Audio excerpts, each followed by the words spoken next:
You are listening to Realign Your Life podcast, where I discuss with you strategies on how to realign your life and move towards the direction you always want to.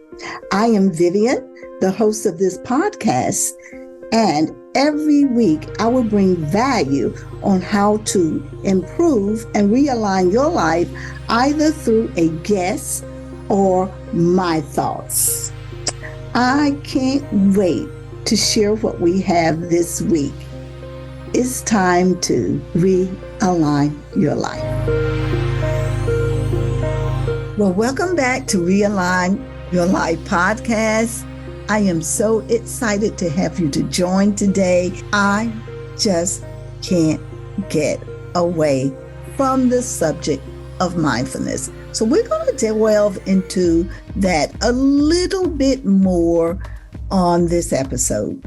So we have talked about mindfulness previously, and we have referred to it as the act and the practice of being present and aware in the present moment without any judgment at all. It is the practice of being aware of our feelings, our thoughts, our bodily sensations with openness and acceptance. While mindfulness is often associated with Eastern thought processes, it is a practice that can be found in many religious practices and philosophical traditions, and that includes Christianity. Many people may not really be aware of what mindfulness is or what it entails for them, and that is why they do not pursue or they do not include mindfulness in their daily lives or in their daily practices. It could be because of misconceptions or misunderstanding of what mindfulness really is, but it has been shown how mindfulness can really be very beneficial to our well-being. However, there could be several barriers that are there that would prevent an individual from cultivating a practice of mindfulness. And that's what we're going to address today. Some of those barriers that would keep us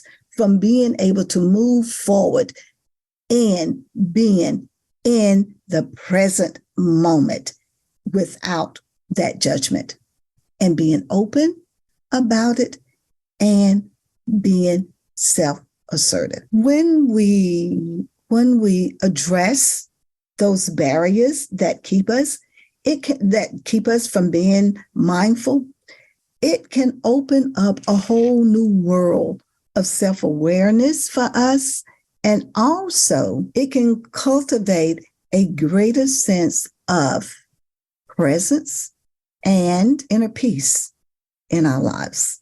And I know that that is what we are all seeking, that presence and that inner peace that is there, just there waiting for us to embrace. It's very important for us to remember that these barriers are not insurmountable, but they can be overcome with practice. And I know sometimes that's difficult for us, but you don't become a great musician, or you don't become a great athlete, or you don't become a great teacher without practice.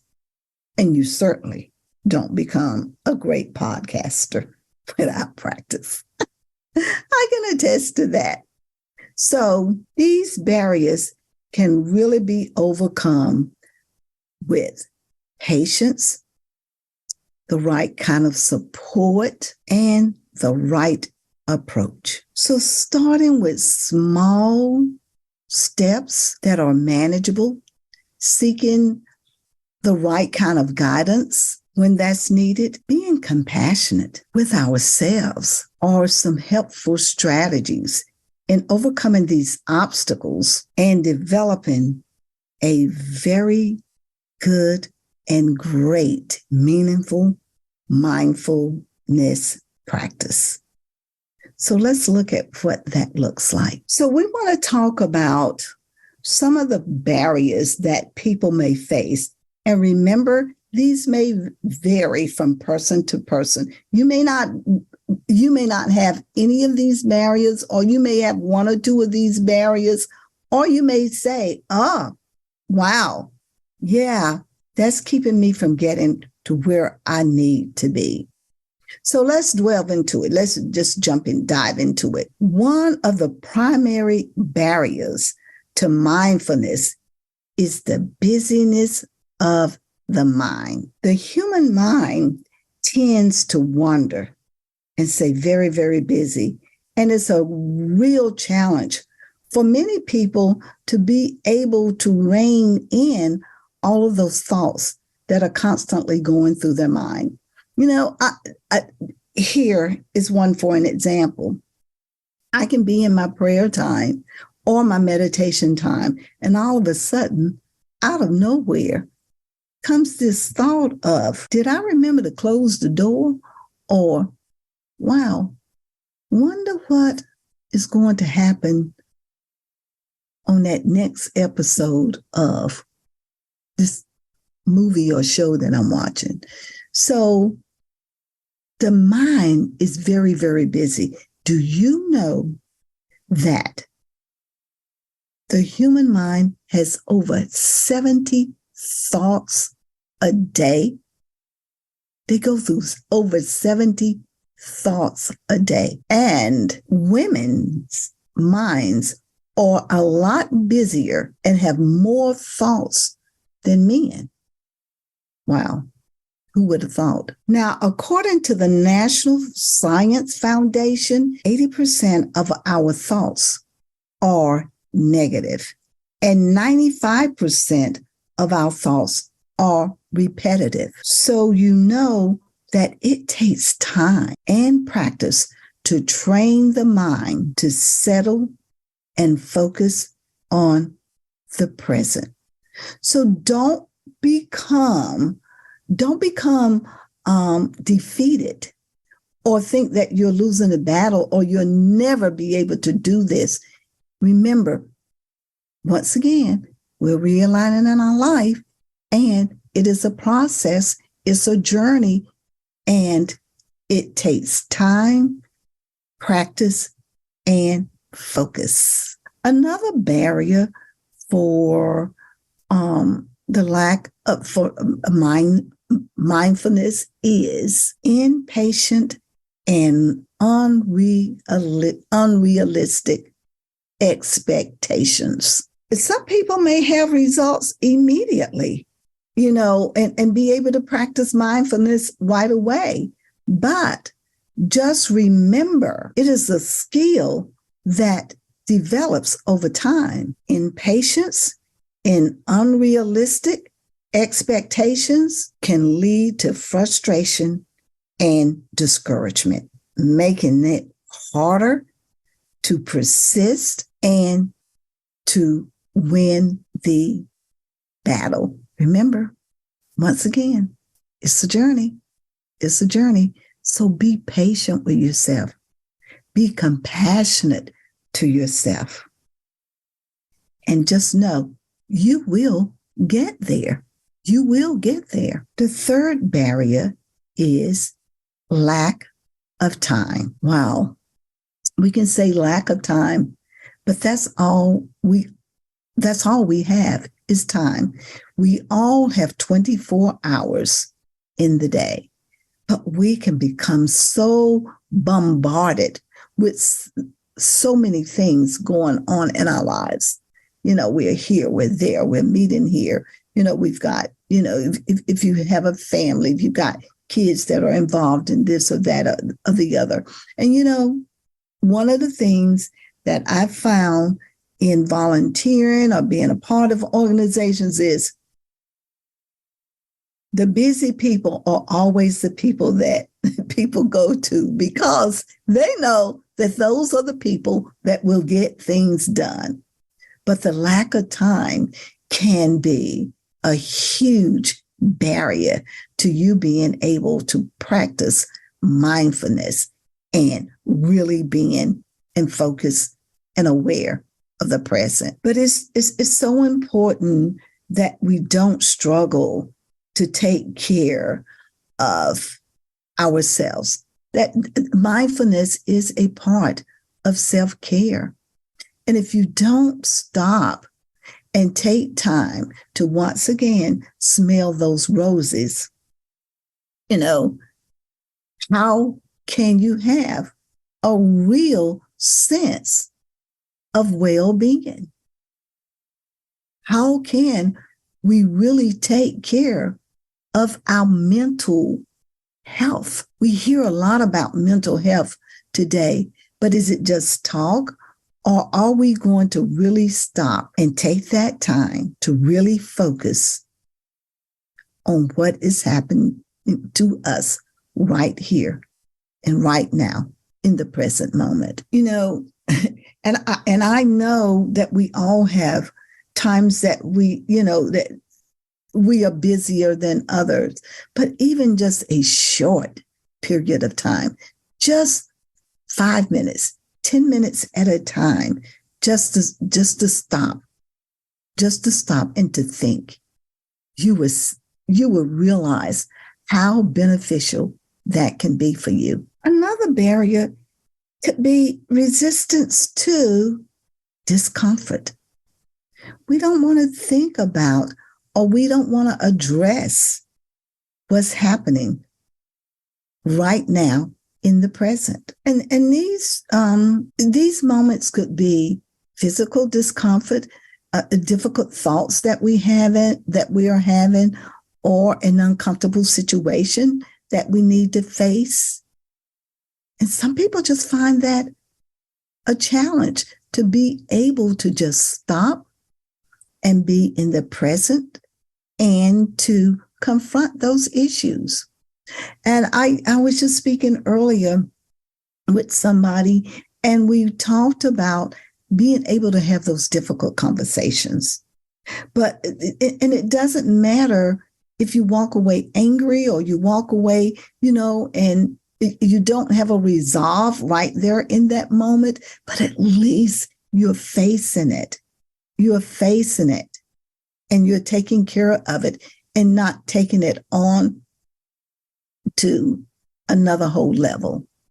So it's important that you are aware that that could be a huge barrier to being mindful. Well, we know that external distractions can be a huge barrier to being mindful. Things like noises, technology, a fast-paced environment.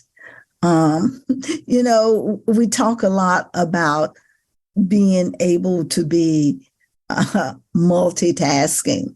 And so you're doing 1, 2, 3 things, and the mind is just going like crazy. You can't stop. You can't stop and take in a deep breath in order to be mindful and to be in the present at that moment. And remember, once again, our brain is processing over 70,000 thoughts a day. So I just think that it's very important that we just find that time within those 24 hours of a day and be able to take 20 minutes, 15, 20 minutes to just be in the present, just to soak it on in, to take a deep breath and just be in the present. Well, I'm going to end it with this last barrier. And this is a biggie: lack of discipline and commitment. Consistency and regularity are essential if you are going to develop and cultivate a sense of mindfulness. Cultivating a sense of mindfulness, it can be very, very challenging to be able to do that. However, it requires a commitment, effort, and a willingness to prioritize mindfulness in the midst of all of the distractions and the constant demands that come our way. So, how committed are you to your own self-care, your own well-being, and being able to live in the present? Remember the verse that says, "Why worry about tomorrow? Tomorrow have enough of cares of its own." And I think that we should wrap our minds around that. And it doesn't mean that we don't plan or that we don't look ahead, or because otherwise, what's the point of having hope or faith if we don't? But we also need to stay healthy and enjoy the moment. Enjoy the season that you're in right now, because this is a learning experience for us that's going to take us to the next step, into the next level. And for me and to me, that is exciting.